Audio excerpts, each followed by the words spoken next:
whenever you're ready. Why don't you introduce yourself and then get on. Yeah. I'm Brenda Richards. I have been at Groveton for over 20 years, almost 22 years. And when I came to the church, it was in a process of becoming more diverse. We had challenges from that stage to where we are now, and we still have challenges.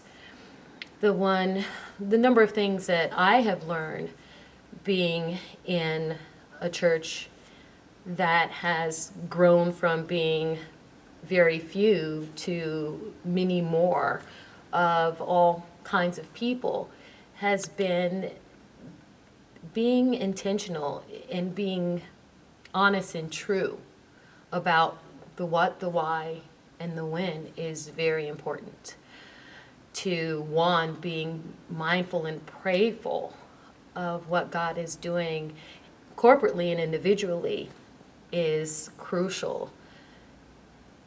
It should begin with prayer individually and corporately to really have the Lord move in the way that He wants to move in your congregation and in your hearts individually.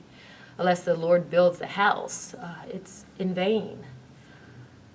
I pray that as you move forward on trying to step into what God has for us, to be one body, loving brothers and sisters in Christ, that the intentionality will come with being humble, with being mindful, that your inner circle and your corporate circle should look like the kingdom.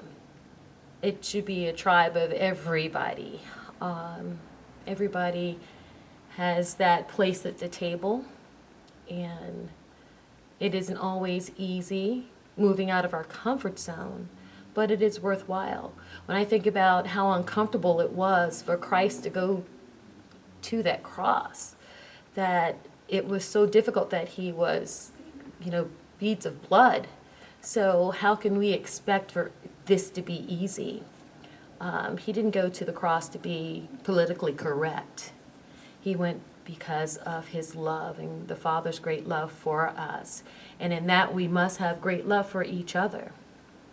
We are not going to always agree, but we should always keep His kingdom in mind every day when we wake up on how we should respond to one another. We need to think about our circle of influence within our congregation and in our own personal lives. If you look around and everybody in your circle of influence looks just like you and think just like you, then I say get on your knees and ask God why and what you can do about it. If your congregation looks that way, the same thing. Ask why. Go to the Father and ask Him to change, because He will give us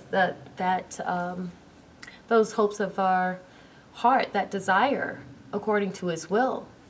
That we have to move out of being sectioned by race and by gender as well, female, male, and female, knowing that we all have, being brothers and sisters in Christ, that God has given us each a unique gift, and we should be using it in fellowship with one another for His kingdom.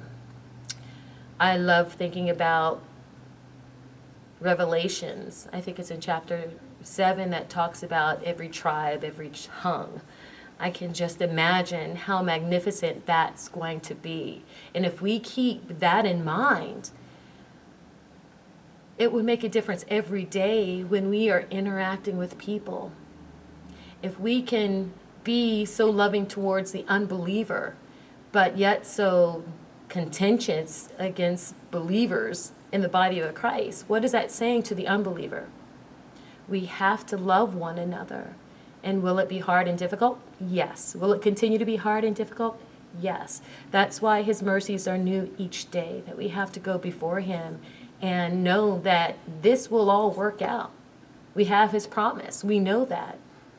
So as you move forward in building, letting God build the congregation that He will build there, know that we are all brothers and sisters in Christ, and that love is difficult, love is hard, but we are to lean in like God leans into us every day.